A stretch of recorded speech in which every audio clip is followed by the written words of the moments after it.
వి gold trusted gold buyers. మీరు తాకట్టు పెట్టిన బంగారాన్ని విడిపించి ఈ రోజు ఉన్న మార్కెట్ ధరకు కొనబడును.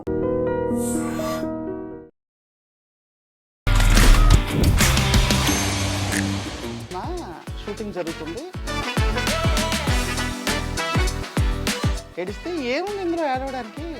ఇప్పుడు ఆమె బెంగళూరు పద్మ, మీరు బాంబే పద్మని పెట్టుకోండి. సినరాజు సినరాజు సినరాజు అంటూ కూడా మరి సంక్రాంతికి వస్తున్నాం సినిమాలో ఆయన భజన పాట పాడారు కదా. ఎస్, మరి ఆ భజన పాటలో మనందరికీ కనిపించిన మరి మరొక్కసారి మనకందరికీ పరిచయం అవుతూ ఉన్న పద్మావతి గారు ఇప్పుడు మనతో పాటు ఉన్నారు. అండ్ ఆవిడ చాలా మూవీస్లో కూడా చేశారు, మరి మంచి మంచి ప్రామినెంట్ రోల్స్. మరి ఆవిడతో కూడా ఒక చిన్న ఇంటరాక్షన్ మనతో మొదలవుతుంది మీ చాణక్యతో. మరి అయితే మొదలెడదామా? అమ్మా నమస్తే. నమస్తే నాన్న, ఎలా ఉన్నారమ్మా? సూపర్. పద్మావతి గారు మరొకసారి వచ్చారు అని ఒక్కసారి ఈ సంక్రాంతి ఎవరు గుర్తుపట్టరు, బాంబే పద్మ అనేసి. ఓకే, బాంబే పద్మ గారు.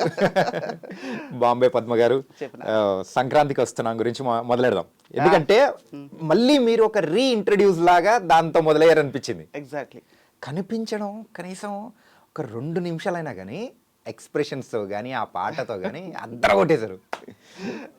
ఎస్, ఎలా అనిపిస్తుంది ఏంటి? మళ్ళీ చాలా హ్యాపీగా ఉంది నాన్న. మీరు అన్నట్టు మళ్ళీ ఒక బూస్ట్ అన్నమాట, ఒక టానిక్ దాగి మళ్ళీ రంగంలో దిగాం. చెప్పండి. సో సినరాజు సినరాజు అంటూ కూడా అద్దరు కొట్టేశారు. ఒక పక్క బుల్రాజు అంటే ఎక్స్ప్రెషన్స్కు భయపడుతూ, సినరాజునేమో పొగుడుతూ, ఇలా అన్నీ. సో అనిల్ రావిపూడి గారితో కానీ ఆ సెట్లో కానీ ఎన్ని రోజులు వర్క్ చేశారు? ఎలా ఉన్నింది? నాన్న ఎగ్జాక్ట్లీ అది హాఫ్ డే వర్క్ నాన్న. Half day work. అయితే ఇప్పుడు చాలా మంది ఆర్టిస్టులు మీరు ఆల్రెడీ ఇంటర్వ్యూ చేసిన వాళ్ళు చెప్పారు, నిజం కనుక నేను కూడా అదే చెప్పాలి. ఏంటంటే అనిల్ రావిపూడి గారు చేసి చూపించింది ఇమిటేట్ చేయగలిగితే చాలు. ఓకే, ఆర్టిస్ట్గా ఎంతో కొంత బేస్ మనకు ఉంటుంది కనుక ఇమిటేట్ చేయగలిగితే పేరు వచ్చేస్తుంది. అండ్ చాలా బాగా చూపించారు, అసలు ఎక్స్పెక్ట్ చేయలే. అరే అక్కడ సుమారు ఒక 30 మంది లేడీస్ అందరు ఉన్నా కానీ అందరు చూపు మాత్రం మీ వైపు వెళ్ళిపోయింది. అలా గ్రాబ్ చేసేసారు. అసలు అన్నా ఈ లెఫ్ట్లో ఉన్న 3 లేడీసు, రైట్లో ఉన్న 2 లేడీసు, మధ్యలో నేను, ఈ 5 డాన్సర్లానా. ఓకే, డాన్సర్లు, నేను ఒక ఆర్టిస్ట్ని. ఆ మూమెంట్లు మనకు తెలియదు. అయితే వాళ్ళని మ్యాచ్ చేయడానికి నేను నా కష్టం చూసి జాలిపడి ఆయన చేసి చూపించారు. ఓకే, అనిల్ గారు ఎంతో కొంత ఫాలో అయ్యా. ఓకే, చాలా మంది దగ్గర నుంచి కాల్స్ వచ్చాయి నాన్న. Credit goes to Anil Ravipudi. అంటే కరోనా ముందు ఒక రకంగా ఉన్నింది, కరోనా తర్వాత మీకు అవకాశాలు కానీ సో కొంచెం బండి కొంచెం స్లో అయింది, మళ్ళీ ఇప్పుడు స్పీడ్ అందుకుందా? అందుకుందా? అవకాశాలు ఎలా వస్తున్నాయమ్మా మళ్ళీ? బాగుంది నాన్న. ముందు భగవంత్ కేసరికి పిలిచారు. పిలిచి ఆ రోజు ఒక డైలాగే బాలకృష్ణ గారితో పిలిస్తే అనిల్ రావిపూడి అన్నారు, అరే ఈవెంట్ పిలిచారా పాపం, ఒక్క డైలాగే కదా అన్నారు. గబగబ పరిగెత్తుకుంటే నాన్న అలా అనొద్దు నాన్న, వెనక్కి పంపించేస్తారు, మళ్ళీ ఒక డైలాగ్ అన్నా చెప్తాను నేను అన్న. చెప్పించారు బాలకృష్ణ గారితో. తర్వాత ఏమన్నారంటే బొగ్గ పట్టుకు లాగాలనేసరి కొంచెం భయపడ్డా, నెర్వస్ అయ్యాను, గోల్డ్ ఉన్నాయా లేదా అని ఏంటి శానిటైజర్ చేసుకుని మరీ కూర్చున్నా. బట్ బాగా వచ్చింది సీను. అక్కడ ఎందుకో ఆయన చెప్పకుండానే, ఆయన కష్టపెట్టకుండానే చేసేసా. ఇక్కడ కొంచెం పాపం అనిల్ గారిని కష్టపెట్టారా? ఓకే, ఫైనల్ అవుట్పుట్ మాత్రం ఓకే. మీ క్యారెక్టర్ కానీ అన్నీ ఓకే. అండ్ సినిమా చూసిన తర్వాత ఎలా అనిపించింది ఓవరాల్గా సినిమా? నేను ఏంటి నా స్టూడెంట్స్ కొంతమంది వెళ్ళాను నాన్న, హిందీ నేర్పిస్తుంటాను, ఏదో కొంతమంది ఉన్నారు స్టూడెంట్స్ నాకు. ఓకే, అందరితో వెళ్ళాము. వాళ్ళు నవ్వుతుంటే, కుర్చీల్లో పడి నవ్వుతుంటే వాళ్ళని చూస్తున్నా నేను సరిగ్గా నా సీన్ చూసుకోలేదు. తర్వాత మళ్ళీ బాబుని అడిగి మా అబ్బాయిని మళ్ళీ ఇంకోసారి తీసుకెళ్ళరా, వీళ్ళు ఓవర్ యాక్షన్ చూస్తున్నా నేను చూడలేదు సీను అంటే మళ్ళీ తీసుకెళ్ళాడు. ఓవరాల్గా 3 సార్లు థియేటర్లో చూశాను. ఇంకా అది నిజమైన సంక్రాంతి నాన్న. ఓకే, సూపర్ అమ్మా. ఈ సంక్రాంతి అయితే మన తెలుగు సినిమాల మాత్రం మంచి పండగ వాతావరణం అనేది కూడా తీసుకొని వచ్చేసింది. సంక్రాంతికి వస్తుంది, గొప్ప హిట్ అవుద్దని ఊహించలా అసలు, ఎవ్వరు అనుకోలేదు. నేను అనుకున్న పెద్ద సినిమాలు ఉన్నాయి, వెళ్ళిపోద్ది ఇది మధ్యలో చక్కగా సేఫ్గా అనుకున్నా. ఇది అసలు బోనస్ జరగండి అంటూ ఇదే ముందుకు వెళ్ళిపోయింది. ఓకే అమ్మా, సో మీరు చాలా సీనియర్ ఆర్టిస్ట్, ఆంధ్ర వాళ్ళ కానీ అండ్ అమ్మ నాన్న తమ్ముళ్ళ అమ్మాయి పూరి గారి సినిమాల్లో రెగ్యులర్గా కనిపిస్తూ నేనింతేలో కూడా చాలా చూసాం. సో ఎక్కడి నుంచి మొదలైంది ప్రయాణం అనేది, ఎప్పుడు మొదలైంది? నాన్న బహుశా నాకు అక్కడ 12 11 ఏళ్ళు ఉంటాయి అనుకుంటా. అప్పుడు రామారావు గారు, పెద్ద రామారావు గారు హీరోయిన్ కావాలని వేశారు. సినీ హెరాల్డ్ అని ఒక పత్రిక వచ్చేది మా చిన్నప్పుడు. ఇప్పుడు నాకు 63 అంటే 11 సంవత్సరాలు నాకు వయసు అప్పుడు. అయితే ఆ పత్రికలో హీరోయిన్ కావాలి, రామారావు గారి పక్కన సీతగా హైట్ ఉండాలి అన్నారు. మా క్లాస్లో నేను హైట్ ఉంటాను కనుక నేను అందంగా ఉన్నానని బ్రహ్మపడి ఫోటోలు పంపించాను. బ్రహ్మపడి? ఎందుకు ఈ పదం? ఎందుకు ఈ పదం అంటే సన్నగా పిలకలా 2 జళ్ళు, ఊచల్లా 2 చేతులు, ఎన్టీఆర్ గారి పక్కన బక్కగా ఉండేదాన్ని అనమాట. ఆ ఫోటోలు తీసి చాలా కాన్ఫిడెంట్గా పంపించా. ఓకే, సరే సెలెక్ట్ కాలేదు, సంగీత గారిని సెలెక్ట్ చేసుకున్నారు. ముత్యాల ముగ్గు సినిమా వచ్చి ఆవిడ కళ్ళు మంచి ఫేమస్ అయిపోయినాయి ఆ టైంలో. అంతా ఓకే, బాగానే ఉంది. ఈ పెద్ద ఆయన మర్యాద ఏంటి తెలుసా? మర్యాదగా మన ఫోటోలు ఇంటికి పంపిస్తారు నాన్న. ఓకే, మిమ్మల్ని ఈ సినిమాలో సెలెక్ట్ చేసుకోలేకపోతున్నాము, తదుపరి మీకు అవకాశం ఉంటే ఇస్తాను, రిజిస్టర్ పోస్ట్ పంపారు. ఓ, దాంతో అమ్మ కళ్ళ పడింది. మర్యాదగా ఇంట్లోకి తీసుకెళ్లి తలుపు గడబెట్టింది. ఎస్, ఇక తబ్బిడి దిబ్బిడే. యా, మామూలుగా ఉండదు. చక్కగా అడిగింది నాన్న. ఇప్పుడు ఒకవేళ అవకాశం వచ్చిందనుకో ఏం చేసేదానివి అంటే, మెడ్రాస్ వెళ్దాం అనుకున్నాను. మరి ఛార్జీలు ఎక్కడ అంటే ఏదో పిచ్చి సమాధానం. ఇంకా ఆవిడకి తారాస్థాయి అందుకుంది, బాగా కొట్టింది. ఆ దెబ్బతో 11 ఏళ్ల వయసు నుంచి 39 వచ్చే వరకు మళ్ళీ మాట ఎత్తల, అంత గట్టిగా కొట్టింది. 39 ఏళ్ళ వయసు వచ్చిన తర్వాత నాకు ఫినాన్షియల్ ఫ్రీడమ్ వచ్చి డెసిషన్ మేకింగ్ పవర్ వచ్చిన తర్వాత అప్పుడు ఇప్పుడు ఎవరు నన్ను ఆపుతారు అనుకుని కట్టలు ఎంచుకున్న ఫ్రీడమ్ అనేది వచ్చేసింది మనకి, ఇప్పుడు వచ్చేసింది. అప్పుడు వెళ్దామంటే అదే టైంలో ఒక పెద్ద ఆర్టిస్ట్ని ఒక పెద్ద ప్రొడ్యూసర్ కమ్ డైరెక్టర్ గారు ఎవరో కొట్టారు. కొడితే విగ్గు ఊడిపోయి పడిపోయారు ఆవిడ. ఓకే, ఏంటి అని న్యూస్, మూవీ న్యూస్ చదవటం నాకు బాగా అలవాటు. ఏంటంటే ఏదో అని చెప్పారు. ఎందుకు వచ్చింది గొడవలే, ఇప్పుడు కొడతారేమో మనకు కూడా సరిగ్గా రాకపోతే అని. చిరంజీవి గారి ఇంటర్వ్యూస్ అన్ని నేను కట్ చేసి పెట్టుకునేదాన్ని. ఇదే వ్యవహారం, ఇదే లోకం. ఆయన ఏమన్నారంటే, నాకు ఎవరు పరిచయాలు లేక ఎవరో ఒక ఇంట్రడక్షన్ కావాలి కదా అని నేను ఫిల్మ్ ఇన్స్టిట్యూట్లో జాయిన్ చేశాను. వాళ్ళు కొంతమంది రెఫరెన్సెస్ ఇస్తారు మనకి. ఓకే, ఇంకేంటి అంత సక్సెస్ఫుల్ పర్సన్ని ఫాలో అయిపోదాం అని కిషోర్ నమీద్ కపూర్ ఆ ఇన్స్టిట్యూట్ ముంబైలో. తర్వాత రామ్ చరణ్ గారి నోటంట, మన హీరోలు పెద్ద పెద్ద వాళ్ళ నోటంట వచ్చిన తర్వాత అమ్మయ్య నేను కూడా ఇక్కడ చేశా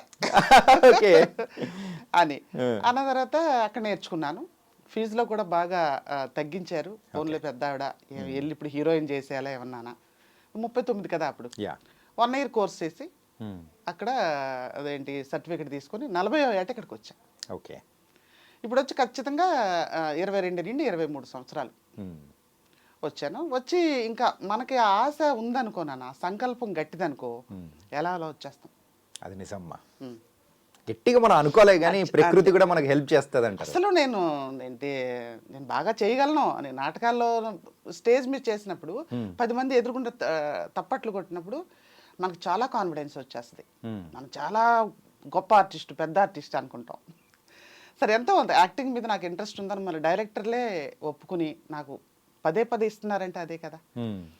సరే వచ్చిన తర్వాత చిన్నగా ఎదిగాము. ఇక్కడ ఒక విషయం చెప్పాలి, ఇంట్రెస్టింగ్ విషయం. ఓకే, వాళ్ళు నంబర్లు ఇచ్చారా చూసుకున్నాం. ఇంకేంటి అని ఆ నంబర్లు ఇచ్చిన ఆయన ఉంటారు కదా, ఎంత సంతోషపడ్డాను అన్నదానికి మీకు బెస్ట్ ఎగ్జాంపుల్. మెళ్ళో 5 కాసుల గొలుసు ఉంది, అది తీసి ఆయనకి ఇచ్చా. దేవతో తల్లి ట్విస్ట్ వినాలి. ఆయన అన్నారు, ఉంచండి తాకట్టు పెట్టుకోవడానికి పనికి వస్తా అన్నాడు. ఇది ఇంకా పెద్ద ట్విస్ట్. అంటే ఏంటి ఇలా అంటాడు అని, తీసుకోండి సార్ మీకేం పర్లేదు తీసుకోండి అంటే, ఇద్దు కానీ ఓ 10 ఏళ్ల తర్వాత వచ్చి అన్నాడు. వచ్చిన తర్వాత నాకు అర్థమైంది, అది జడలాగా ఉండే గొలుసు నాన్న. అది ఆ జడను ఊడదీసి ఒక్కొక్క గొలుసు ఒక్కోసారి తాకట్టు పెట్టేవాళ్ళం, ఒక్కో మంత్ రెంట్కి, ఒక్కోసారి గాజు తాకట్టు పెట్టేవాళ్ళం. ఏది ఏమైనా వెళ్ళిన చోటల్లా బాగా చేసావమ్మా, బాగా చేసావు అని అనడం వల్లే నేను ఇక్కడ ఉండగలిగా. ఇంకోటి బేసిక్గా నాన్న ఇలాగ ఇంట్రెస్ట్ ఉండి వచ్చేసిన వాళ్ళకి, ఎవరు బ్యాక్గ్రౌండ్ లేకుండా వచ్చేస్తారు కదా, వాళ్ళకి మన శ్రేయోభిలాషులు మనవాళ్ళు, మనం బాగుపడాలని కోరుకున్న వాళ్ళే 1-10 సార్లు చెప్తారు వద్దు అని. వాళ్ళ దగ్గరికి వెళ్ళి నేను వచ్చేసాను తిరిగి, నేను అక్కడ ఏం చేయలేకపోయాను అని అనడం కూడా ఇష్టం ఉండదు. అందుకు కొంత కష్టపడతాం. బేసిక్గా మనకున్న ఇంట్రెస్ట్ ఇవన్నీ వెరసి ఇక్కడ ఉంటాం. ఓకే. సో మనకు ఉండాలి అంటే కొన్నిసార్లు ఏ మనిషి అయినా కానీ మోరల్గా డౌన్ అయిపోతుంటాడు. సో ఆ టైంలో ఇవన్నీ గుర్తొచ్చి లేదు వెళ్తే వాళ్ళు ఏమంటారు వీళ్ళు ఏమంటారు చచ్చినా బతికినా ఇక్కడే అని అనుకొని నిలబడ్డారు అంతేనా? ఇప్పటివరకు ఎన్ని సినిమాలు చేశారమ్మా? మొత్తం 273 4 నాన్న. ఓకే. ఇంకొకటో రెండో మిస్ అయ్యా రాసుకోవడం. ఇంక ఇవి కాక యాడ్ ఫిలిమ్స్ అని, షార్ట్ ఫిలిమ్స్ అని, వెబ్ సిరీసెస్ ఇవన్నీ కలుపుకుంటే దగ్గర 300 ప్రాజెక్టులు అయ్యి ఉంటాయి. 300 ప్రాజెక్ట్. ఇంకా సీరియల్స్ కలపల. సీరియల్స్ అయితే చేస్తూనే ఉన్నారు కదా? ఎప్పుడైనా సరే ఎప్పుడు చిన్న గ్యాప్ వచ్చినా ఒక గెస్ట్ రోల్ అయినా కూడా చేసేసి వస్తుంటా. వాళ్ళతో నేను అనుబంధం తెంచుకోలే. ఓకే. అండ్ సినిమాల గురించి మాట్లాడే ముందు అసలు మీకు బాంబే పద్మ అని చెప్పేసి ఇలా పేరు అనేది ఎలా వచ్చింది, ఎవరు పెట్టారు అసలు? మిస్ అమ్మ అనే సినిమా షూటింగ్ జరుగుతుంది, ప్యారలర్గా మాది కూడా జరుగుతుంది ఆంధ్ర వాళ్ళ. రేపు నేను షూటింగ్కి రాను, నాకు మిస్ అమ్మలో తనికెళ్ళ భరణి గారి వైఫ్ వేషం పడిందని చెప్పా. చెప్తే పూరి గారు అన్నారు పర్లేదు వెళ్ళి చేసిరండి అన్నారు. కంటిన్యూటీ అన్నా పెద్ద మీరు హీరోయిన్ ఇక్కడ లేకపోతే అవ్వదు మరి అన్నారు. కంటిన్యూటీ సీన్ ఏమైనా మిస్ అవుద్దా అని అడిగా నేను. సరే వెళ్తే అక్కడికి వెళ్ళిన తర్వాత డైరెక్టర్ గారు అన్నారు ఈవిడ కాదు కదా నేను చెప్పింది అన్నారు. ఎవరంటే బెంగళూరు పద్మ అని. అంటే ఏమనుకోద్దామన్నారు. మేనేజర్ మర్యాదగా కారు ఎక్కించి లొకేషన్ ఎక్కడో అక్కడ నేను చెప్పేసి వచ్చానండి అంటే లొకేషన్కి తీసుకొచ్చేసారు. ఇక్కడ మేకప్ లేదు కనుక పెద్ద మాకే టైం పట్ల గబగబా చీర చుట్టుకుని వచ్చి కూర్చుని పోయా సీన్లో. పూరి గారు అడిగారు ఏంటి అని, నేను తర్వాత చెప్తానన్నా. షార్ట్ అయిపోయిన తర్వాత ఇలా జరిగిందని ఏడ్చా.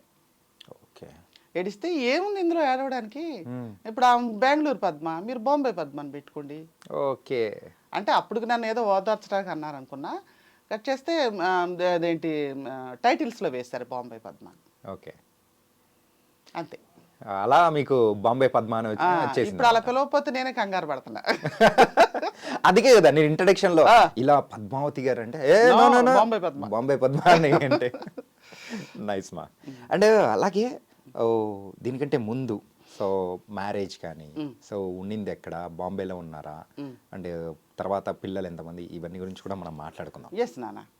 ఇప్పుడు అమ్మ ఒక మా అమ్మగారు చాలా అమాయకురాలు. ఒక తెలివి తక్కువ నిర్ణయం తీసుకొని నాకు పెళ్లి చేశారు. చేస్తే నేనేమనుకున్నానంటే మాకు ఎద్దనపూడి సులోచనారాయణ గారి పుస్తకాలు అండ్ అప్పుడు పాత కథలు అర్ధాంగి సినిమా తాలూకు ప్రభావాలు మా మీద ఉండేవి. ఓకే. నేనేమనుకున్నానంటే ఇప్పుడు ఆడపిల్లల్లాగా అంచనాలు వేయటం రాదు. అప్పుడు అందులో వయసు కూడా చిన్నది. నాన్నగారు చనిపోగానే ఆవిడ ఇన్సెక్యూరిటీలో చేసేసారు. ఎక్కడమ్మా సొంతూరు? ఎక్కడ? విజయవాడ. ఓకే. అయితే నేనేమనుకున్నానంటే మార్చుకోవచ్చు అనుకున్నా. ఎగ్జాంపుల్ చెప్పాగా మీకు నేను సినిమాలో. ఇంక మారిపోతాడు, ఎన్టీఆర్ మారిపోలా, ఏఎన్ఆర్ మారిపోలా, పెద్ద నేను ఒక సావిత్రిలాగా మార్చేసుకుందాం అనుకున్నా. ప్రాక్టికల్గా కుదరదు, కొన్ని వచ్చేస్తాయి. కానీ ఆయన చెడ్డ వ్యక్తి కాదు, మా ఆయన చెడ్డ వ్యక్తి కాదు. కానీ ముందు జాగ్రత్త కానీ నా కుటుంబం అనే పొసెసివ్నెస్ లేని వ్యక్తి. ఓకే. ప్రపంచానికి మంచి వ్యక్తిగానే బ్రతికారు, మంచి వ్యక్తిగానే చనిపోయారు. ఇప్పుడు నేను కొత్తగా చెడ్డదా అని అనక్కర్లేదు. నేనేమనుకుంటానంటే ఎవరన్నా నాకు సింపతి చూపించాలని చూస్తారు.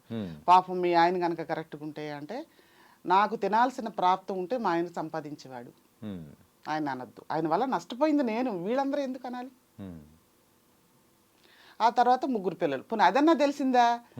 ఫినాన్షియల్ మనకి ఒక ఇది లేనప్పుడు అంతమంది పిల్లల్ని కనకూడదు, అవి కూడా తెలియదు నాన్న. పిచ్చి ప్రపంచం మాది. ఆ రోజుల్లో కొంచెం ఇలా ఉన్నాడు కనుక విడాకులు ఇచ్చేయాలి ఆ థాట్స్ రావు మాకు అని. 3 పిల్లలు. అదేంటి పాపకు మ్యారేజ్ అయిపోయింది, తను హ్యాపీగా తన లైఫ్ని తను లీడ్ చేసుకుంటుంది. అండ్ పెద్ద బాబు తను లవ్ మ్యారేజ్ చేసుకున్నాడు, తను కూడా బాగానే ఉన్నాడు. 3వ అబ్బాయికి ఇంకా మ్యారేజ్ కావాల్సింది ఉంది, నాతో ఉన్నాడు. ఓకే. అమ్మ ఇలా సినిమాలోకి రావాలని చెప్పేసి అన్న వాళ్ళకి ఎవరికి ఏమనిపించలేదా? చెప్పడానికి ముందు మాకే భయం ఆ జనరేషన్కి. ఇప్పుడు సుమా గారు వచ్చి కొన్ని ప్రోగ్రామ్స్ వేసాక లేడీస్ బయటకు రావడం, మొట్టమొదటిసారి మేకప్ వేసుకోవడం మొదలుపెట్టారు. ఓకే. ఆ తర్వాత ఇప్పుడు రీల్స్ టిక్ టాక్స్ అని చేసి యాక్టింగ్ ఏంటో తెలుస్తుంది. ఇప్పుడు ఇబ్బంది లేదు పెద్దగా. ఒకవేళ ఎక్కడన్నా మేము చేయలేకపోయినా కూడా అవునులే మనం ఒక చిన్న రీల్ చేసినప్పుడే అన్ని టేక్స్ తీసుకుంటాం కదా అనుకుంటారు. అప్పుడు అలా కాదు, అదొక తప్పు. అమ్మో అంటారు, గుండె జారిపోద్ది మనకి. అందుకని కొంతమంది ఇన్నర్ సర్కిల్కి చెప్తే వద్దొద్దు, అసలు ఇంకా నయం ఎక్కడన్నా అనేవు అన్నారు. ఇంకా అందుకే నేను అప్పటికే బాంబేలో చిన్న జాబ్ చేస్తున్నా, ఓకే. సర్వైవల్కి ఏదో జాబు.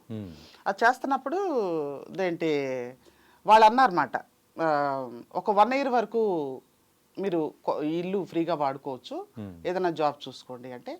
నాకు వంట బాగా వచ్చు అండ్ యాక్టింగ్ బాగానే వచ్చు అని అనుకుంటున్నాను కనుక ఈ రెండిట్లో సెటిల్ అవుదాం అనుకున్నాను. ఓకే.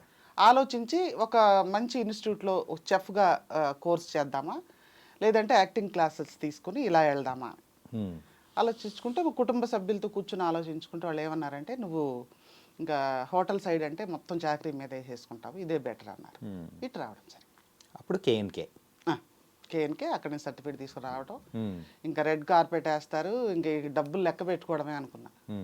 వచ్చిన తర్వాత ఆయన ఎందుకు గొలుసు ఉంచుకో అమ్మా, తాకట్టు పెట్టుకో అవసరం వస్తుంది అని అన్నారు. అప్పుడు అర్థమైంది. ఓకే. కేఎన్కేలో మీరైతే ట్రైనింగ్ తీసుకోవడం మొదలెట్టారు. ఓకే.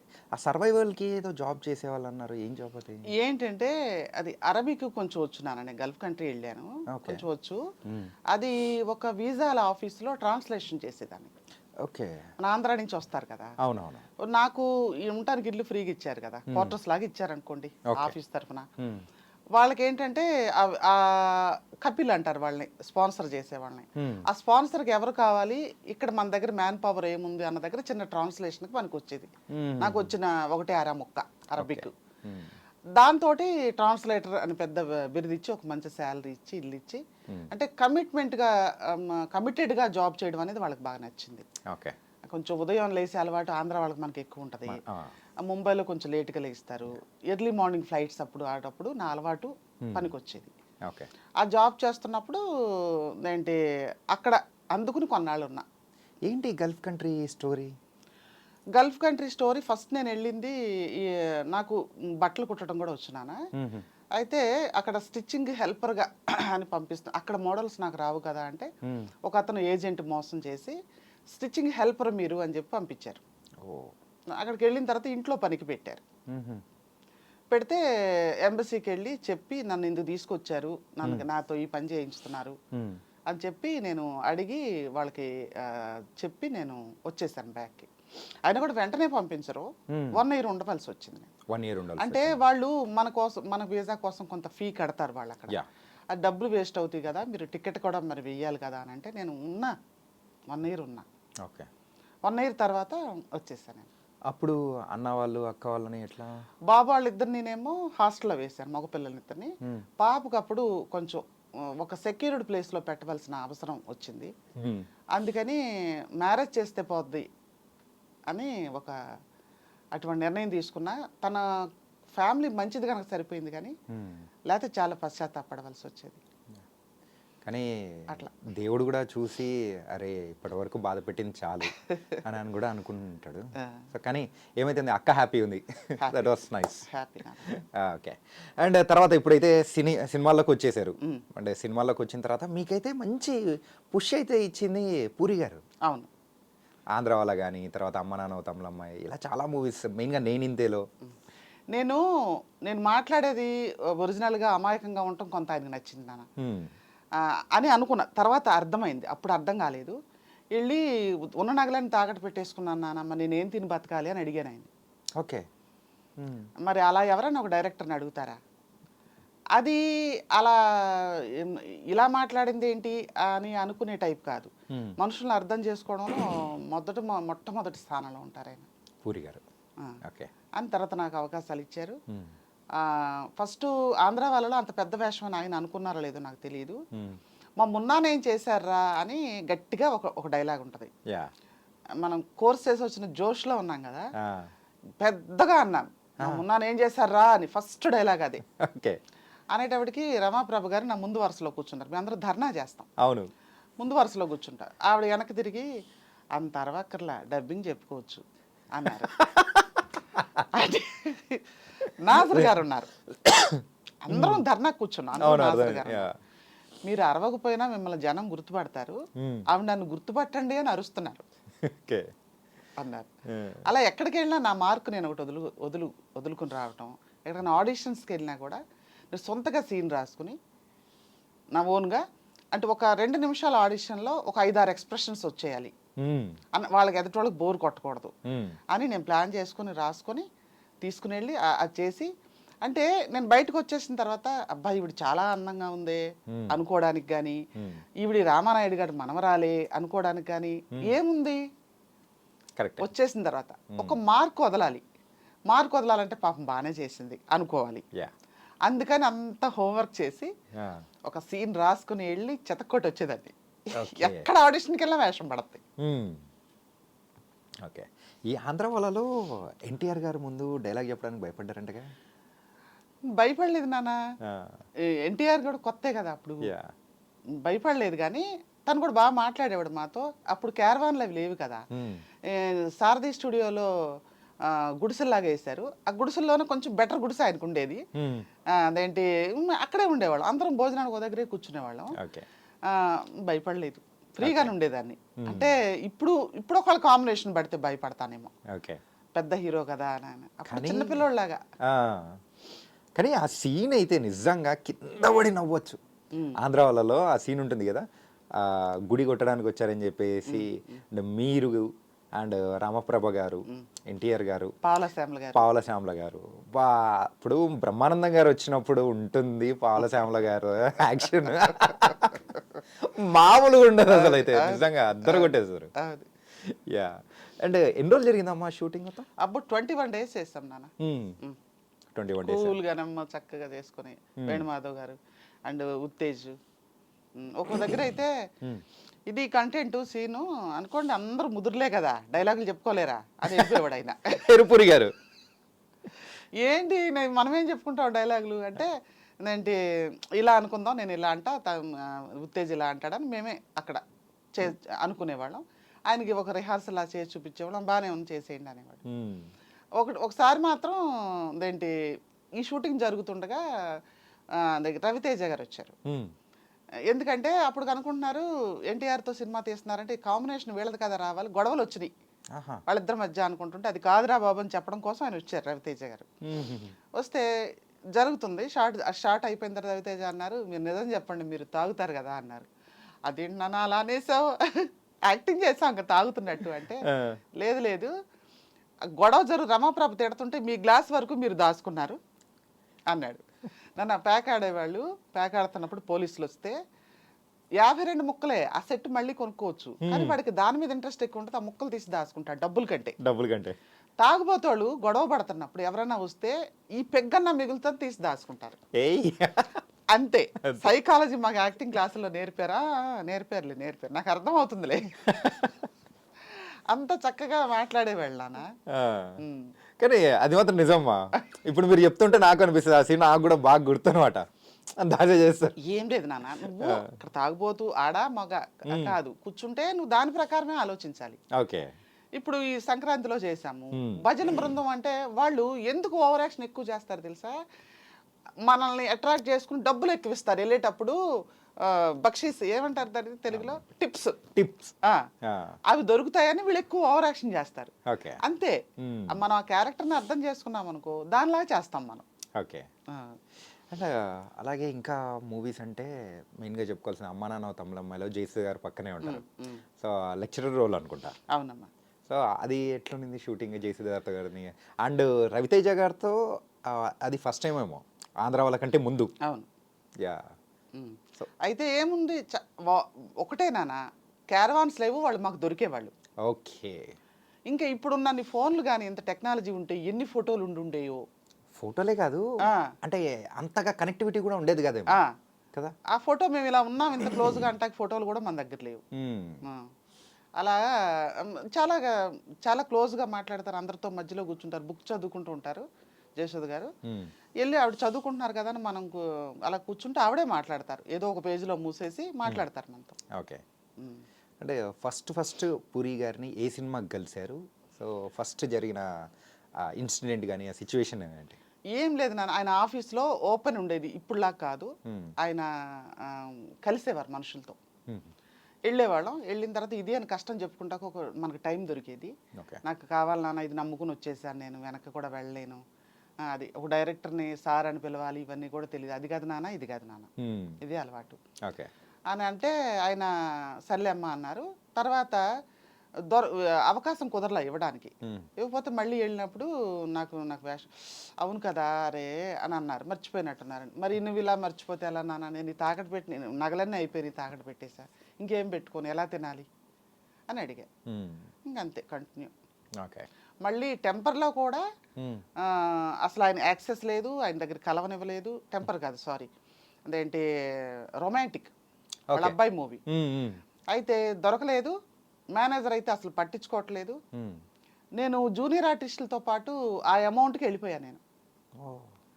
ఎందుకంటే పూరి జగన్నాథ్ గారిని కలవాలి, మళ్ళీ ఎందుకని మీరు మమ్మల్ని కలవట్లేదు అని అడగాలని ఉద్దేశం మీద జూనియర్ ఆర్టిస్టుల అమౌంట్కి వెళ్ళిపోయా గోవా. ఓకే. వెళ్ళి మాట్లాడాను, ఏడ్చాను, దగ్గర తీసుకున్నారు. అదేం లేదమ్మా అన్నారు. కానీ మరి ఎందుకనో మరి ఒక వేరే మూడ్లో ఉన్నట్టు ఉన్నారు. ఓకే. అంటే ఇప్పటి వరకు 270 సినిమాల వరకు చేశారు కదమ్మా.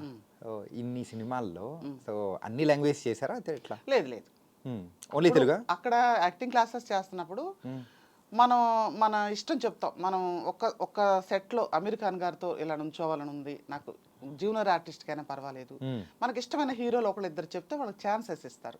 వాళ్ళకి దగ్గరగా చూసే అవకాశం దొరికింది నాకు. ఇన్స్టిట్యూట్ నుంచి అంటే కొంచెం మంచి పేమెంట్ ఇచ్చి పంపించారు. అందరికి ఒకటే సెటప్ భోజనం ఉంటాం, వాళ్ళు కూడా బయటకు వచ్చి మనతో పాటు వడ్డించుకోవటం. గోవిందా గారు నేను పలానా వైపు వెళ్తున్నాను, ఎవరైనా ఒకళ్ళ ఖాళీ ఉంది నా కారులో కూర్చోండి అని ఆయన అడగడం. ఫుల్ రివర్స్లో వెళ్తున్నారు ఆయన, అయినా కూడా ఆయనతో ట్రావెల్ చేయొచ్చు కదా, నేను కాసేపు మళ్ళీ వద్దాం ఇంటికి ఏం పోయింది అనేసి కార్లు ఎక్కి కూర్చోవడం. ఇలాంటి ఒక మంచి 2-3 అనుభవాలు. మా ఇన్స్టిట్యూట్కి గెస్ట్గా అమితాబ్ బచ్చన్ గారు రావడం, హృతిక్ రోషన్ గారు రావడం. ఆయనతోటి హృతిక్ రోషన్ చేసినందువల్లే మా ఇన్స్టిట్యూట్కి ఒక మంచి పేరు వచ్చింది. అఫ్ కోర్స్ మా మాస్టర్లు కూడా బాగా చెప్తారు. అండ్ వాళ్ళందరూ డైరెక్ట్గా కలవడం, వాళ్ళ అనుభవాలు వాళ్ళు చెప్పడం.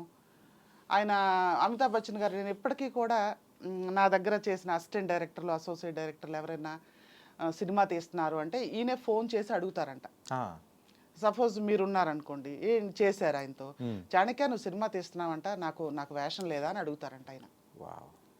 అడిగితే మీరు కంగారు పడిపోయి ఆయనకి ఏదో ఒకటి గెస్ట్ రోల్ అన్నా రాసుకుంటారంట. మనం వేషం అడుక్కోవటం లేదు, అడుగుతున్నాం. ఇది గుర్తుపెట్టుకోండి అని ఆయన చెప్పారు. తర్వాత కొంచెం ఇక్కడికి వచ్చిన తర్వాత ఎక్కడ ఆడిషన్ అంటే అక్కడికి వెళ్ళిపోద్ది ఎగరేసుకుంటా అని కొంచెం మనవాళ్ళు అనుకున్నా కూడా నాకు అదే మైండ్లో ఉంది. కానీ ఏమవుతుందంటే అమ్మా, బయట వాళ్ళు ఎన్ని అనుకుంటున్నా కానీ అవన్నీ మనము పట్టించుకోకూడదు. కొన్నిసార్లు ఏమవుతుందంటే, ఈవెన్ ఫర్ ఎగ్జాంపుల్ పూరి గారిని తీసుకుందాం, ఆయన చాలా వర్క్స్లో బిజీగా ఉండి ఒకసారి మీ క్యారెక్టర్ ఇవ్వడానికి కూడా మిస్ అయిపోయింది. ఆయనకున్న టెన్షన్స్ అరే ఎన్ననే దానిలో అరే మనం కనిపిస్తూ ఉన్నామంటే అరే ఉన్నారు కదా అని చెప్పేసి వెంటనే స్ట్రైక్ అవ్వడం అట్లా కూడా ఉంటుంది కదా. అట్లా కలవడము అడగడంలో కూడా తప్పు లేనేలేదు. అదే కదా, ఇప్పుడు పెద్ద హీరోయిన్లు పెద్ద ఆర్టిస్టులు అయినా కొన్నాళ్ళు మాకు కనపడలేదు అనుకో, అని బిజీగా ఉన్నారేమో, హెల్త్ బాగోలేదేమో అని మనమే అనేసుకుంటాం. అండ్ ఇలా అమితాబ్ బచ్చన్ గారు, హృతిక్ రోషన్ గారు వీళ్ళందరూ మీట్ అవ్వడము కానీ, సో ఏ సినిమాలో ఇన్స్టిట్యూట్లో పిలిపిస్తారు నాన్న. ఓకే, ఇన్స్టిట్యూట్లో. ఓకే, వాళ్ళు పిలిపిస్తారు. అది ఏ సినిమానో ఆ సీన్ కూడా ఒక బర్త్డే పార్టీలో మన అమీర్ ఖాన్ గారును వాళ్ళ వైఫ్ ఇద్దరు కూడా ఉన్నారు, పార్టిసిపేట్ చేశారు. బర్త్డే పార్టీ కాన్సెప్ట్లో చేసాం. ఆ సినిమా ఏంటో నాకు తెలీదు. ఓకే. కానీ నెక్స్ట్ డే ఆ లొకేషన్ వేరే వాళ్ళకి ఇప్పించేయాలని ఆ పార్టీ ముందును పార్టీ జరగకముందు ఎంట్రీ సీను తీయాల్సి వస్తే ఆ ఎంగిలి కప్పులు అమీర్ ఖాన్తో సైతం అందరం కలిసి ఎత్తాం. అలా పని చేస్తారు అక్కడ.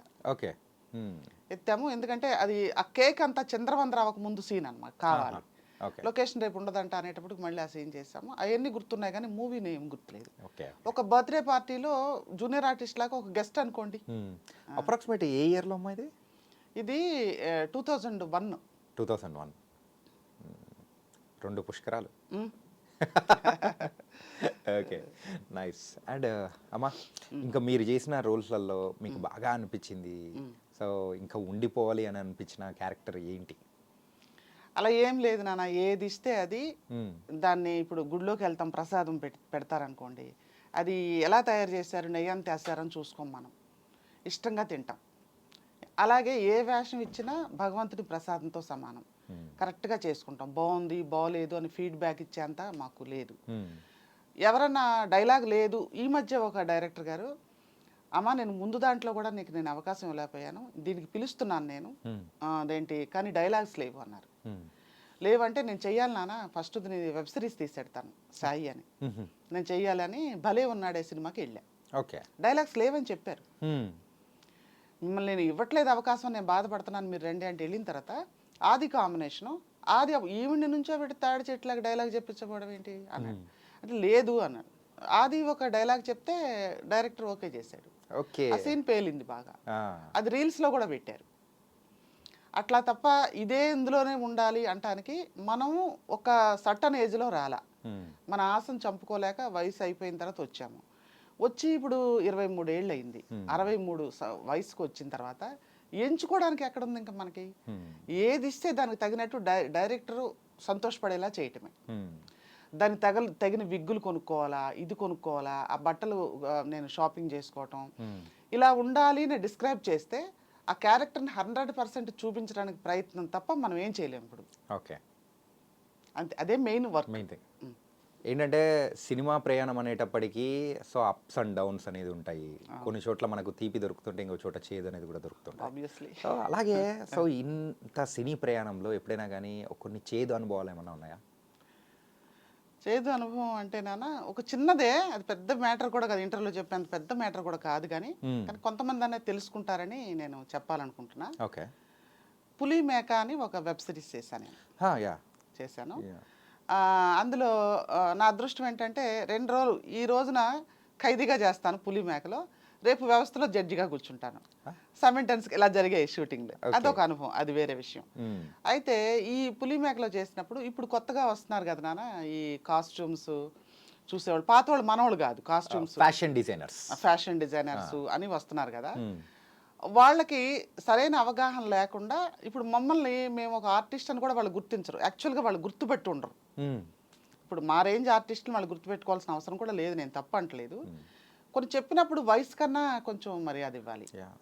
ఒక పర్టికులర్ ఇన్సిడెంట్ చెప్తాను మీకు.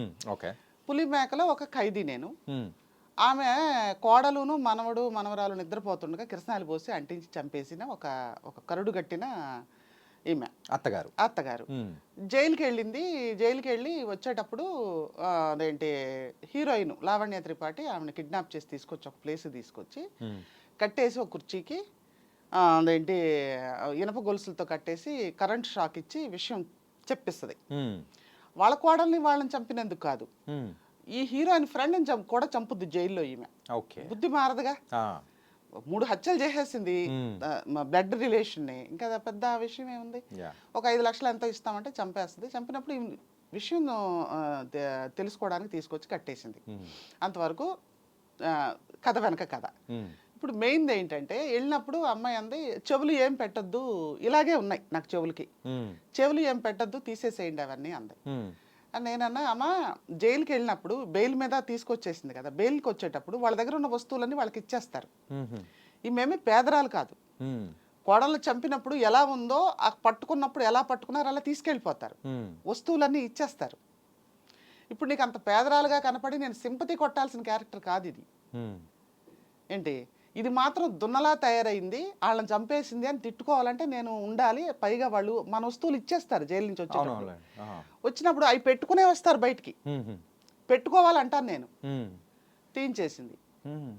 నేను చచ్చినట్టు వినాలి మాట. ఇప్పుడు డైరెక్టర్ దగ్గరికి వెళ్ళి ఆయన కోన వెంకట గారు ఎంతో నమ్మకం ఉండి, అమ్మ నా సొంత ప్రొడక్షన్ దీనికి ఇప్పటికి ఇలా చెయ్యండి ఈ డబ్బులకి, నెక్స్ట్ నేను మంచిది వేషం ఇస్తానన్నారు. నెక్స్ట్ మంచి వేషం మీద మనకి కాన్సన్ట్రేషన్ ఉంటుంది. ఇప్పుడు ఈమె లాస్ట్ మాట ఏం పోస్ట్ అవుతుంది వెళ్ళి, ఆవిడ నేను చెప్పినట్టు రెడీ అవ్వట్లేదండి అంటది. అంతే సింపుల్గా ఏదో ఒకటి వదలాలి. ఇప్పుడు ఈ బిట్వీన్ ద లైన్స్ అని ఎవరు చెప్తారు వాళ్ళకి? నేను చాలా బాధపడ్డా ఆ రోజు. యాక్సిడెంట్ అయ్యింది నాకు, నేను బాగా కదలాలి, ఇలాగా షాక్ కొట్టినప్పుడు మనిషి కదులుతాం కదా, వెనక వెన్నుపూస అంతా కదిలిపోయింది నాకు. నేను అంత షేక్ ఇవ్వకూడదు, అయినా కూడా క్యారెక్టర్ కోసం చేస్తాం. తర్వాత అయిపోయిన తర్వాత అమ్మా అబ్బా అంటా ఉంది వేరే విషయం. అంత కష్టపడి చేసినా కూడా ఈ చిన్న విషయం మీద ఆమెని కొంచెం బాగా చూపించాలి, అప్పుడు తిట్టుకుంటారు చాలా. అలా ఆ చిన్న విషయమే కానీ చాలా బాధ. 2 రోజులు 3 రోజుల వరకు అదే తిరుగుతుంది మైండ్లో నాకు. ఏం లేదు, మీరు రండి కోర్సులు చేసి వస్తారు, 2 ఏళ్ళు 3 ఏళ్ళు కోర్సులు చేస్తారు, దానికి ఎన్నో లక్షలు డబ్బు కడతారు, కానీ కొంచెం ప్రాక్టికల్ నాలెడ్జ్ కూడా ఉంటే ఆర్టిస్ట్కి ఇబ్బంది లేకుండా. Right, correct. ఏంటంటే మనం బుక్స్లో చదువుకునేది రియాలిటీలోకి వచ్చేటప్పటికి సేమ్ ఉండదు. అది మ్మ్. అంతే, అదొకటే. ఇంకా చాలా ఉంటాయి కానీ ఆ, పెద్దోళ్ళు వాళ్ళు ఎన్నో కష్టాలు పడి, ఇప్పుడు తేజ గారు తిట్టారు అనుకుందాం, ఆయన ఎక్కడి నుంచో కష్టపడి నానా కష్టాలు పడి ఒక డైరెక్టర్ అయ్యారు. మ్మ్. అయినప్పుడు వాళ్ళు వాళ్ళ అనుభవం, వాళ్ళ కష్టం చూసి వాళ్ళతో ఒక మాట పడవచ్చు అనుకుంటాం. మ్మ్. కానీ అందరితోటి కూడా వినాలి, అందరు చెప్పింది కూడా వినాలంటే కొంచెం ఒక్కోసారి బాధ అనిపిస్తుంది. మ్మ్. ఓకే. అదొకటి లీడర్ మూవీలో రాత్రింబవళ్ళు చేశాము, Yeah. ఇంటికి కూడా రాకుండా. మ్మ్. అక్కడే రిసార్ట్లో ఆ స్విమ్మింగ్ పూల్ నీళ్ళలో అక్కడ చేసి అక్కడే బట్టలు మార్చుకుని రాత్రింబవళ్ళు చేసాం. ఇది శేఖర్ కమల గారి మూవీ. శేఖర కమల గారు ఆ. చాలా సీన్లు కట్ అయిపోయినాయి, చేసినవి లేవు. Okay okay. అప్పుడు కూడా ఇప్పుడు ఈ బాధపడ్డ లాంటి బాధే పడి సినిమా చూసి పడ్డా. మ్మ్. అంతకంటే ఇంకా అవన్నీ మానిపోతుంటాయి గాయాలు. మ్మ్. ఇదిగో వచ్చాం, సంక్రాంతికి వస్తున్నాం, అన్ని గాయాలకి మందు రాసి. ఓకే. అంటే చాలా మంది హీరోస్తో కూడా మంచి కాంబినేషన్ రోల్స్ అనేది కూడా పడ్డాయి కదా మీకు, పడతాయి. పెద్ద పెద్ద ఆర్టిస్టులతో బాగా. కానీ ఎందుకో అమ్మా మీరు వచ్చి తక్కువ సంవత్సరాలు అన్నట్టు మీరు అంటున్నారు, కానీ మీ ఫేస్ మాత్రం బాగా ప్రామినెంట్ అండ్ అందరికీ బాగా గుర్తుండిపోయే ఫేస్లా మాత్రం అలా ఉండిపోయింది. అదే మీరు చెప్పారు కదా ఇందాక, మనం ఏ క్యారెక్టర్ చేస్తున్నా మనకంటూ ఒక చిన్న మ్యాజిక్ అనేది వదిలిపెట్టాలని, అట్లా మ్యాజిక్ ప్రతి ఒక్క దాంట్లో ప్రతి ఒక్క క్యారెక్టర్లో వదిలిపెట్టినట్లు నేర్పించింది అది నాకు బాగా అర్థమైంది, నాకు నచ్చింది అది. ఓకే. మీరు వాళ్ళు ఏమంటారంటే క్యారెక్టర్లా చేయడానికి ట్రై చేయకండి, క్యారెక్టరే మీరు అనుకోండి. ఇప్పుడు నేను ఒక రైతు భార్యని అన్నారనుకున్నాను నేను, అది నాకు నేను అవపోసన పట్టుకోవాలి. అది పట్టుకున్నప్పుడు ఏం చేస్తాం, మంచినీళ్ళు ఇచ్చినప్పుడు భర్తకు మంచినీళ్ళు ఇచ్చా, రైతు భార్య నేను ఇస్తే నాప్కిన్ తీసుకుని టేక్ దిస్ అన్న కదా, ఆటోమేటిక్గా పైడి చెంగుతో తుడిసిస్తా. అంతే అంతే, చిన్న టెక్నిక్ నాన్న. ఎవరు ఆమె ఏజ్ ఏంటి, ఎవరు ఆమె జాబ్ చేస్తుందా, లేదా హౌస్ వైఫా, వయసు ఏంటి, ఫినాన్షియల్ స్టాండర్డ్ ఏంటి, దీన్ని బట్టే ఒక క్యారెక్టర్ బిహేవ్ చేస్తుంది. భర్త ఉంటే ఎలా ఉంటుంది, విడో అయితే ఇంకోలా ఉంటుంది. అవన్నీ చిన్న చిన్న బేసిక్స్ తెలుసుకుని చేస్తే అయిపోతుంది. Okay, simple. అంటే అమ్మా ఈ కరోనా టైంలో ఎలా సర్వైవ్ అయ్యారు, ఏంటి సంగతి? అండ్ మేము కూడా విన్నాం ఏంటంటే కరోనా టైంలో కూడా మీరు చాలా మందికి కూడా హెల్ప్ చేశారు ఏంటి అని చెప్పేసి, దాని గురించి. నాన్న, కరోనా టైంలో నేను చేసింది ఒక మామూలు హెల్ప్. భోజనానికి ఎక్కువ స్ట్రగుల్ అయ్యారు, నాకు వంట వచ్చు, నాకు వంట చేయాలన్న తపన తీర్చేసుకున్నా. ఏంటి మీరు మీ కెరియర్ స్టార్టింగ్లో సినిమాల వైపు రావాలా లేకపోతే వండడం దాని వైపు వెళ్ళిపోవాలా అని అంటే మీరు సినిమాల వైపు వచ్చారు. అందుకని నీకు వంట చేయాలని ఉండిపోయింది కదా, ఎవడో యాక్టింగ్ కూడా ఇవ్వడు కదా, ఇప్పుడు ఖాళీగా ఉన్నా కదా, వండు అని భగవంతుడు వండిచ్చాడు. ఓకే. అవి వండించటము, ఈ సిలిండర్లకి వాటికి డబ్బులు ఎక్కువ ఖర్చు పెట్టాల్సి వచ్చేది, తెలిసిన వాళ్ళ దగ్గర నుంచి అవసరం ఉన్న వాళ్ళకి. ఇలా నాకున్న సర్కిల్ని నేను వాడుకొని నాకున్న సర్కిల్ అవసరమైన వాళ్ళకి ముఖ్యంగా వంట, భోజనాలు ఇబ్బంది పడకుండా, డబ్బులు ఉన్నా కూడా లేని పరిస్థితి, తినలేని పరిస్థితి కదా, రూపాయి తినలేమన్నది అప్పుడు ఆ జనానికి అర్థమైంది. అప్పుడు అవును, అలా చేశాను. అది కాకపోతే పర్మనెంట్గా ఉండే అవి కొన్ని చేస్తాను, అవి నాకు ఇష్టం. ఓకే. ఎందుకంటే అంటే ఇప్పుడు ఎవరన్నా మెంబర్షిప్ తీసుకోవడానికి వెనకాడుతున్నారు అనుకో, వాళ్ళకి షార్ట్ గ్యాప్లో ఎక్స్ప్లెయిన్ చేస్తా, మనకంటూ ఒకళ్ళు ఉండాలి, మీరు మా అసోసియేషన్లో తీసుకుంటారా లేదంటే టీవీ అసోసియేషన్లో తీసుకుంటారా, మనకు ఒక కుటుంబం వస్తుంది. ఇప్పుడు మెంబర్షిప్ ఒకళ్ళు తీసుకెళ్ళి ఇప్పిస్తే చెప్పిన వాళ్ళకి ఏమీ రాదు, అది వాళ్ళకి కూడా తెలుసు తర్వాత అని చెప్పడం, ఇది ఒకటి గుర్తుపెట్టుకునే అవసరమైన హెల్ప్. ఇది కాక వెరీ వెరీ వెరీ ఇంపార్టెంట్ ఏంటంటే, సినిమా వాళ్ళు మనకు లోన్స్ రావనుకుంటారు, హోమ్ లోన్స్ రావనుకుంటారు. ఆ హోమ్ లోన్స్ ఎలా రప్పించుకోవాలి, దానికి టెక్నిక్ ఏంటి అని ఐటీ వేసిన దగ్గర నుంచి గృహప్రవేశం చేసే వరకు వాళ్ళు వెంటుంటా. నా టైము, నేనేం డబ్బు హెల్ప్ చేయలేను, నేను అంతంత మాత్రమే కదా. ఆ టెక్నిక్ వాడి నేను ఎలాగా ఆస్తి అమర్చుకున్నానో ఇది అద్భుతమైన టెక్నిక్ కదా, నాకు వేరే ఆర్టిస్ట్ చెప్తానే తెలిసింది. ఓకే. ఇది మనం 10 మందికి చెప్దాము, దాని అమలు అయ్యేదాకా ఫాలో చేయించుతామని 13 మందికి గృహప్రవేశాలైనవి. వావ్. సినిమా వాళ్ళకి లోన్లు ఇవ్వరు అనేది, అంటే కొన్ని డిపార్ట్మెంట్లకి భయపడతారు, వీళ్ళకి ఖచ్చితమైన ఆదాయం ఉండదు, లేదంటే వీళ్ళు పోలీసులు కనుక వీళ్ళు ఏదన్నా మనల మీద దౌర్జన్యంకి వస్తారు, లాయర్స్ కనుక కేసు వేస్తారేమో అని బ్యాంకర్స్ భయపడతారు. కొన్ని డిపార్ట్మెంట్స్కి వాళ్ళు లోన్స్ ఇవ్వడానికి దూరంగా ఉంటారు. అందులో ముఖ్యంగా మనం ఇబ్బంది పడే ఇది ఇండస్ట్రీ వాళ్ళం. ఎందులో చేస్తున్నా, బ్యాంకులో ప్యూన్ జాబ్ చేస్తున్నానండి, లోన్ ఇస్తారు. సినిమాలో క్యారెక్టర్ ఆర్టిస్ట్ చేస్తున్నానండి, ఇవ్వరు. దానికి వాళ్ళ దీనికి మనం ఎలాగ రెమెడీ ఏంటి, దాని టెక్నిక్ ఏంటి అని తెలుసుకుని నేను చేయిస్తా. ఓకే. వాళ్ళ ఇంటర్వ్యూలో ఇక నేను పలానా వాళ్ళని మనం దండకం చదవకూడదు. వాళ్ళు ఇంటర్వ్యూ ఇచ్చుకునే స్థాయికి వస్తే వాళ్ళు చెప్తారు, బాంబే పద్మ చెప్తే మేము ఇల్లు కొనుక్కున్నాం. ఓకే.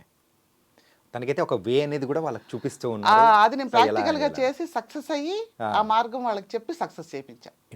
ఇంటర్వ్యూ అయిన తర్వాత మాట్లాడుకుందాం. అలాగే కొన్ని తప్పకుండా నాన్న కొన్ని వేల మందికి చెప్తే 10ల్లో సక్సెస్ అయ్యారు. ఓకే. అందరూ వినరు. రాజావిడో రెడ్డాడో ఊరుకో పద్మ 3 సంవత్సరాలు ఐటీ కట్టిన తర్వాత అనేవాళ్ళు ఉన్నారు. అలా. ఓకే.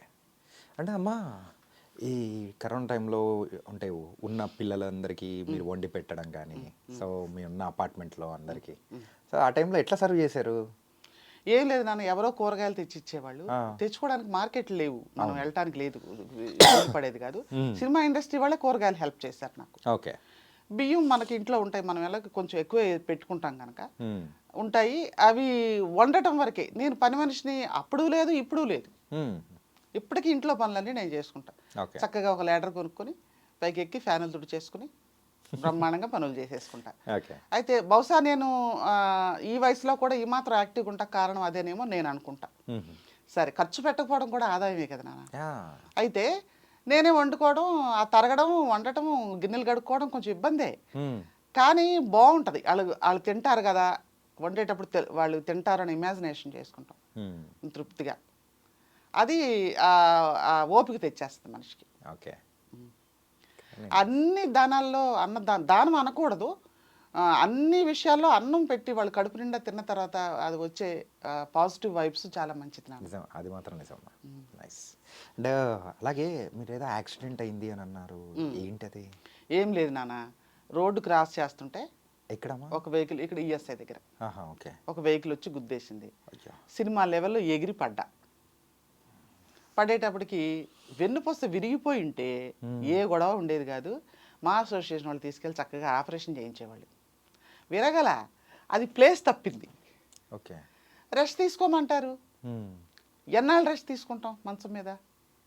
అది ఇప్పటికీ ఇబ్బంది పెడుతుంది. కొంచెం బరువు ఎత్తితే నేను ఉన్నానని గుర్తు చేస్తుంది. ఓకే. సో కానీ గట్టి వాళ్ళు కాబట్టి మళ్ళీ కోలుకొని మళ్ళీ మీరు గట్టిగా తిరుగుతున్నారు. అసలు మా బెడ్ మీద కదలకూడదు మీరు 1 year దాకా అనుకున్న ఈ బొందలే 40 రోజుల తర్వాత నేను షూటింగ్కి వెళ్తా అనేదాన్ని. మా తల్లి దండం తల్లి. 40 daysకి వెళ్ళారా? డిసెంబర్ 3కి యాక్సిడెంట్ అయితే జనవరి 13వ తారీఖు జానకి కలగాని లేదు సీరియల్లో నటించాను. ఏ ఇయర్? 3 ఏళ్ళు అయింది నాన్న. 3 ఏళ్ళు అయింది. ఓకే. అమ్మో. వెళ్ళా. మంచం మీద ఉంటే ఎలా నాన్న, కుదరదు అసలు, మంచం మీద ఉంటే కుదరదు. అంటే తర్వాత సీరియల్స్ అనేది ఇప్పటివరకు ఎన్ని సీరియల్స్ చేశారమ్మా? ఒక 60-70 చేస్తుంటా. 60-70 సీరియల్స్. సో ఎందుకు అంటే ఆన్ అండ్ ఆఫ్ ఒక చిన్న క్యారెక్టర్స్ కానీ, కొంచెం ఎక్కువ కంటిన్యూటీ లేని రోల్స్ కానీ ఇట్లా చేయడానికి గల రీజన్ ఏంటి సీరియల్స్లో? సీరియల్స్లో మనకి కంటిన్యూ వేషాలు పడాలి అంటే ఇక సినిమాలు వదిలేసుకోవాలి నాన్న. ఎందుకంటే ఆ డేట్స్ అలా ఉంటాయి, ఆ టైమింగ్స్ అలా ఉంటాయి. ఒక పెద్ద కాంబినేషన్ పెట్టుకుంటారు, రేపే వాళ్ళకి ఒక ఎపిసోడ్ అవసరమై ఉంటుంది. ఒక మంచి సినిమా పడినప్పుడు మనం వదులుకోవాల్సి వస్తుంది. ఓకే. అందుకని గెస్ట్ రోల్స్ ఏమైనా ఉంటే చెప్పండి నాన్న అని అడుగుతాను. అందుకేనా చాలామంది ఆర్టిస్ట్స్ ఎవరికైనా యాక్సెస్ సీరియల్స్ అండ్ సినిమాస్ ఉన్నా కానీ సీరియల్స్లో గెస్ట్ రోల్స్ చేస్తూ ఉంటారు. ఇప్పుడు మీ దగ్గర నుంచి పర్ఫెక్ట్ ఆన్సర్ వచ్చింది. ఓకే. ఓకే. ఇప్పుడు గెస్ట్ రోల్ అనేది మీకు పలానా రోజే చేయాలి షూటింగ్ అని ఉండదు. మీకు తర్వాత అయినా ఆ స్కెడ్యూల్ ఎప్పుడోకప్పుడు పెట్టుకోవచ్చు. ఈ రోజు వస్తాను, నా రోల్ ఆ రోజు పెట్టేసుకోండి అని చెప్పేయచ్చు. ఒక రోజు అటు ఇటు ఫ్లెక్సిబిలిటీ ఉంటుంది.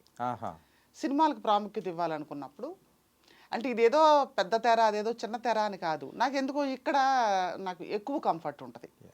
కొంచెం టైమింగ్స్ ఎక్కువ అవడం వల్ల కూడా వయసు కూడా సహకరించదు కదా. 11 అవుద్ది ఇంటికి వచ్చేటప్పటికి.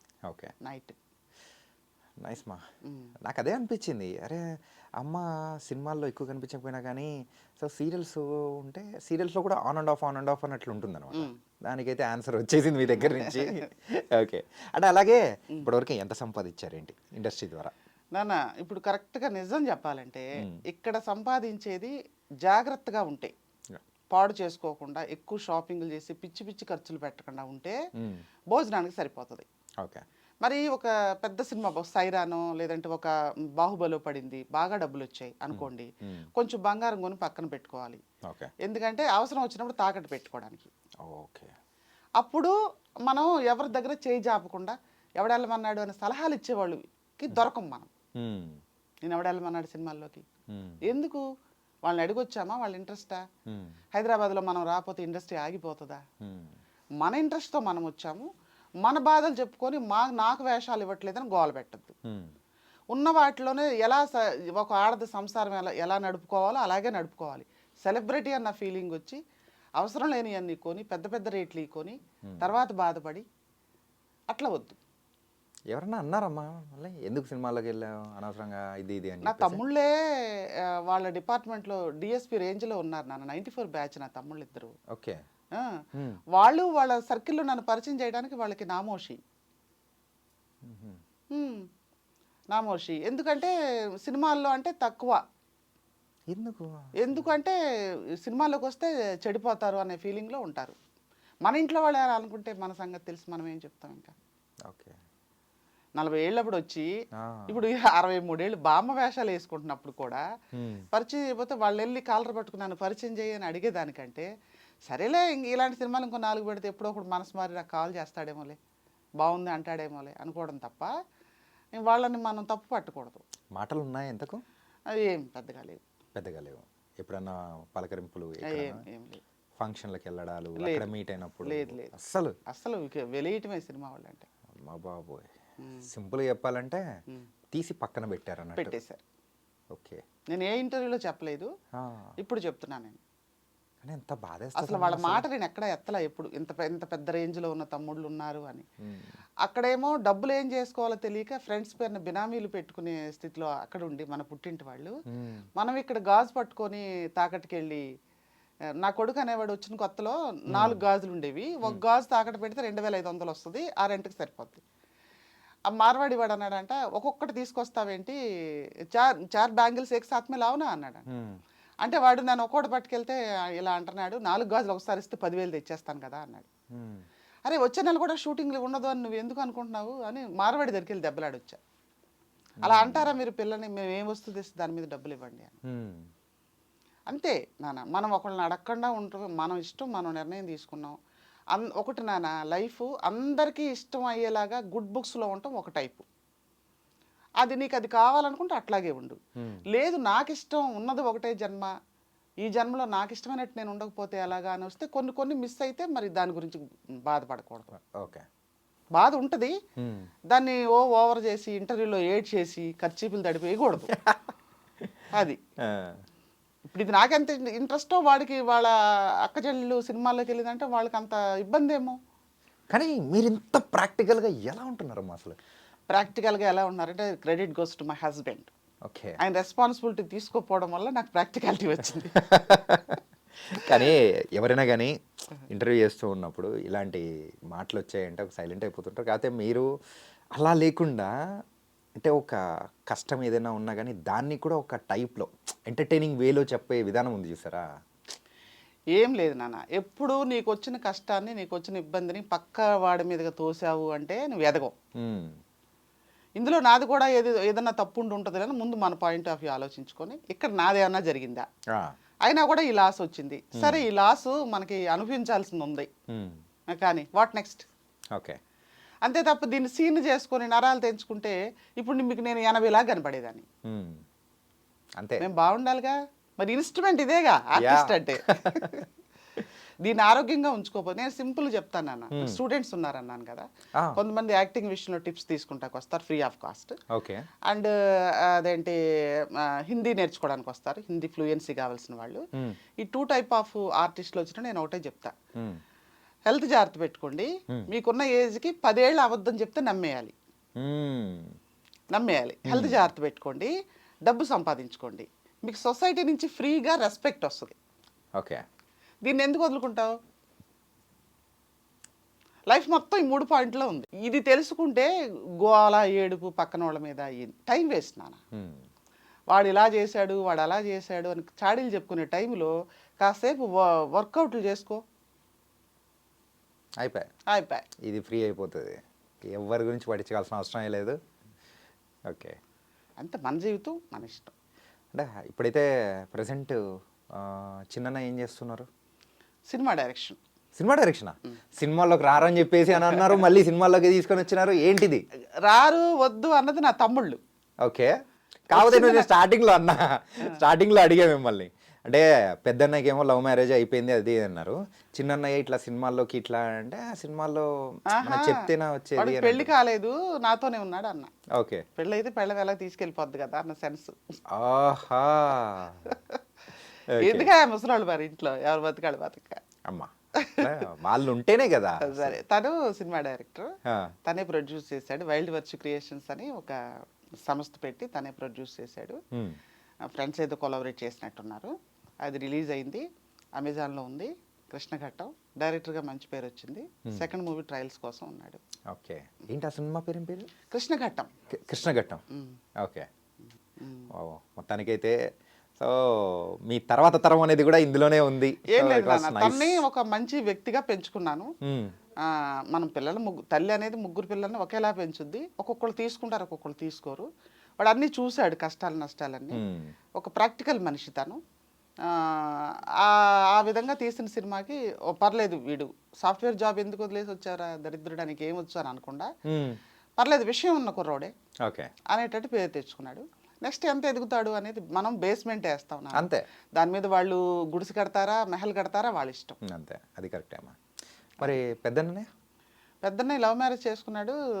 అసలు బిజినెస్ ఇంకా ఆయన ఇష్టం. బిజినెస్. ఓకే. ముగ్గురులో అందగాడు తెలియగలడు, కానీ ఏదో చేస్తాడు. అక్కడ లవ్ మ్యారేజ్ అయిపోయింది కదా, ఇంకేముంటుంది, ఇటు సైడ్ వచ్చేదానికి కూడా ఆప్షన్ ఉండదు. ఎవరైనా ఎక్కడున్నా తల్లి తండ్రి ఏం కోరుకుంటారంటే, పద్ధతిగా కోరుకోవాలంటే వాళ్ళు హ్యాపీగా ఉన్నారా లేదా, ఇట్లా చాలు. వాళ్ళు హ్యాపీగా ఉంటాయి. మనవాళ్ళు మరవరాళ్ళు అందరూ. ఆవిడున్నాడు దేశముద్ర, ఏ రావుడి రాజా. సో మొత్తానికి అయితే ఒక మంచి హ్యాపీ ఫ్యామిలీ అయితే ఉందమ్మా. So it was very happy అంటే నాన్న, దీనికి ఎప్పుడు కూడా ఇది లైఫ్ నెవర్ ఎండింగ్ స్టోరీ. మనకి కష్టాలు వస్తూనే ఉంటాయి. వచ్చిన కష్టాన్ని ఎంతవరకు తీసుకున్నాం, దాన్ని పెట్టుకొని సీన్ చేసి పాస్ సినిమాలో గ్రూపులు కూర్చుని ఏడ్చామా, లేదంటే ఈ కష్టం మూలం వెతుక్కుని ఇందుకు వచ్చింది ఈ కష్టం, ఇంకోసారి ఇది మనం జరగకుండా చూసుకుందాం, జాగ్రత్తగా ఉందాం అని దాన్ని మూలం వెతుక్కొని దాన్ని పరిష్కారం ఎంచుకొని ముందుకు వెళ్ళామా. కష్టం రాకుండా ఎవరు ఉండదు, ఎంత తీసుకున్నాం అనేది. ఏంటమ్మా అలాగ ఉన్నారంటే, ఉండయ్యా నాకు ఇంట్లో బాధగా ఉంది అంటే నువ్వేం చేస్తావు, అంతే. కష్టాలు అందరికీ వస్తాయి, మనం ఎంత తీసుకున్నాం. ఇప్పుడు ప్రెసెంట్ సినిమాల్లో ఏ టైప్ ఆఫ్ క్యారెక్టర్స్ని మిమ్మల్ని ఎక్కువగా చూస్ చేసుకుంటున్నారు? నేను బామ్మకు షిఫ్ట్ అవుతామని విగ్ చేయించుకొని తెగ ప్రయత్నాలు చేశా, అస్సలు వెంటలా. ఇక అనిల్ గారు ఎంత ఫేమస్ చేశారు నన్ను. చేసిన తర్వాత ఇంకా మళ్ళీ విగ్ పక్కన పెట్టండి, కొన్ని రోజులు పక్కన పెట్టండి అన్నట్టు అయిపోయింది. ఓకే అంటున్నారు. యాక్టివ్గా ఉండేవి, కొంచెం నోరు గల్లవి, లేకపోతే జడ్జి వేషాలు. ఇప్పుడు జడ్జిమెంట్ ఇంగ్లీష్లో చెప్పాలి, పెద్ద లైన్స్ ఉంటాయి కదా, ఇంగ్లీష్ ఆవిడ చెప్పేస్తుంది, హిందీ డైలాగ్ ఇవిడ చెప్పేస్తుంది. ఏదో కొన్ని ఉన్నాయి, కొన్ని మొక్కలు నాటుకున్న విత్తనాలు వేసుకున్న అవి మొక్కలైనవి కాదు. మిమ్మల్ని మేము మరో నిర్మలమ్మ, అన్నపూర్ణమ్మ గారు అవుతారేమో అని మేము అనుకుంటే, మీరైతే అనిల్ గారు ఒక్కసారిగా మీ ట్రాక్ చేంజ్ చేసేసారు. అసలు 10 ఏళ్ళు వెనక లాగేశారు. ఇంకోసారి ఇంకో 10 ఏళ్ళు ఆ విగ్గు పక్కన పెడదాం, అంతే చేస్తాం. మరి అది నాకు ఆ నిర్మలమ్మ గారు అంటే గుర్తు, నాకు బాగా ఇష్టమైన ఆర్టిస్ట్. 10 సార్లు నాకు ఎప్పుడైనా అనిపించినప్పుడు ఆవిడ చాలా చిన్న ఏజ్లో పెద్ద ఏజ్ వేషాలు వేసి, ఆవిడకంటే బెస్ట్ ఎగ్జాంపుల్ ఎవరు లేరు. బాగా నచ్చేది ఏంటి తెలుసు, ఆవిడ మాట వచ్చినప్పుడల్లా నాకు నచ్చేది ఏంటి తెలుసు, ఆవిడ చేతి భోజనం చేశాను నేను. ఆ అదృష్టం నాకు కలిగింది. అండ్ ఇంకోటి ఏంటంటే, స్వాతిముత్యం సినిమాలో మనోడితో మాట్లాడుతూ మంచం మించి లేచి ఇలా ఆ జుట్టుని ఇలా ముడేసుకుంటా లేస్తుంది. ఎంత న్యాచురల్గా ఉంటుందంటే ఆర్టిస్టులందరూ దండం పెట్టేసుకోవాలి. నాకు ఆవిడ ఒక లేడీస్లో ఆవిడ, మగాళ్ళలో ఎస్వి రంగారావు గారు లెజెండ్స్. అంతే, వాళ్ళిద్దరు భలే ఇష్టం. ఓకే. కానీ ఈవెన్ నిర్మలమ్మ గారు, సో ఆవిడ చాలా న్యాచురల్గా చేస్తారు. వెళ్ళిపోయిన తర్వాత ఆ క్యారెక్టర్స్కి తగ్గ అంటే రీప్లేస్మెంట్ అనేది కూడా ఇప్పటికీ రాలేదు. సో అలా ఆవిడ వాళ్ళు తెలంగాణ శకుంతలాగా నోరేసుకుని పడిపోయే వేషం ఇచ్చినా చేశా, అవి కూడా సక్సెస్ అయింది. ఈవిడలాగా ముస్లిం వేషాలు చేయడానికి ట్రై చేశా, ఇది కూడా. నాకు ఏది ఇచ్చినా మీరు ఏదైనా ఇవ్వండి, నేను చేసి చూపెడతా. మొన్న ఉండు జానిక్య, ఆ, దాకా నువ్వు నన్ను ప్రశ్నలు వేసావు, ఓకే నేను నిన్ను ప్రశ్న వేస్తా ఇప్పుడు. చెప్పండమ్మా. నువ్వు బుల్రాజుని ఇంటర్వ్యూకి అవును. పిలిచావు కదా, అక్కడ శుభ్రమైన గోదావరి యాస మాట్లాడుతున్నాడు కదా, నువ్వెందుకు మాట్లాడా? ఏంటంటే కుర్రోడితో మనం అట్లే మాట్లాడాలిగా. కింద కమెంట్ చూసుకో ఏం పెట్టాను. అది పెట్టింది మీరేనా? అమ్మా, నేనే. గోదావరి యాస రానప్పుడు ఎందుకు మాట్లాడుతున్నావు యాంకర్? ఇది పెద్ద ట్రోలింగ్ అయిపోతుందమ్మా. మీరు ప్రాక్టీస్ చేయాలి మరి, మేము హోంవర్క్ చేయట్లా వేషాల కోసం. చేస్తాము, ఖచ్చితంగా చేస్తాము. మరి అది పుట్టు పెరిగింది మనోడు భీమవరం కాబట్టి ఆడికి వచ్చేది వేరే ఉంటది. మాదేదో మ్యాచ్ చేయడానికి మాదంతా అటు ఇటు కాబట్టి అలా మేనేజ్ చేశాను. ఎనీవే బాగున్నావు, thank you. ట్రై చేసాం, మేనేజ్ చేశా. మేనేజ్ చేసాం. కానీ ఎవరు గుర్తుపట్టలేకపోయారు, మీరు మాత్రం బాగా క్యాచ్ చేశారమ్మా. ఎందుకంటే నిజం బిందాలు చెప్పాను కదా, వీళ్ళు గల్ఫ్ వెళ్ళటానికి లేడీస్ వచ్చేవాళ్ళు, ట్రాన్స్లేట్ చేసేదాన్ని నేను. వచ్చినప్పుడు వాళ్ళు అదే కదమాట, మేడం గారండి మళ్ళీ తాతారేటి అంటది. అంటే పెట్టను డైరెక్ట్ చెప్పొచ్చు కదా, మామూలు ఎటకారం ఉండదు. అది నేను విని విని ఆర్టిస్ట్ గా నాకు ఫస్ట్ నుంచి ఇంట్రెస్ట్ కదా నాకు. అందుకని ఎవరైనా ఏదైనా భాష మాట్లాడితే ఇమిటేట్ చేయటం. ఇప్పుడు గోపరాజరమణ గారి గురించి మాట్లాడుకోవాలి. దేవి అభయం సినిమాలో 45 minutes అవుట్పుట్ మాది. ఓకే, దేవి అభయం మూవీలో వైఫ్ అండ్ హస్బెండ్ గా. ఇప్పుడు తీసుకోమని తీసుకోరు, ఆయన తల్లికి ఇచ్చినా చేస్తా, ఆయనకు తల్లికి ఇచ్చినా చేస్తా. ఆయనకు మీకు 10 సంవత్సరాలు తేడా, ఎంతన్నా తేడా ఉన్నాయి. ఇచ్చిన నాకు వేషం కావాలి అంతే. అయితే అదేంటి అందులోనేమో శ్రీకాకుళం యాస. ఇప్పుడు ఇంటికి ఎవరైనా వచ్చారనుకోనా ఆ భాష మాట్లాడారనుకో, వెళ్ళగానే ఇమిటేట్ చేయడం, ఇది ఇంట్లో నచ్చి వాళ్ళు ఏమన్నారు మళ్ళీ చెప్పు అని చెప్పించుకునేవాడు. ఈ గోదావరి యాస కానీ శ్రీకాకుళం కానీ ఇమిటేట్ చేసి నాకు అలవాటైంది. Okay okay okay okay okay కాదు, నువ్వు హోంవర్క్ చేసి గోదావరి భాష మాట్లాడాలి. సరే, మళ్ళీ మేము వస్తాం కదా, సంక్రాంతికి వస్తున్నాం, సీక్వెల్ కి వస్తాం కదా, 2 ఉందిగా, అప్పటికి పర్ఫెక్ట్ మాట్లాడాలి. ఖచ్చితంగా. ఓకే, ఖచ్చితంగా. డన్. శీఘ్రమేవ కళ్యాణ ప్రాప్తిరస్తు. ఎంత పెద్ద మాట, శీఘ్రమేవ సినిమా ప్రాప్తిరస్తు అన్నారనుకో, హ్యాపీగా తీసుకుంటాం. ఓకేనా? థ్యాంక్ యూ అమ్మా, థ్యాంక్ యూ సో మచ్.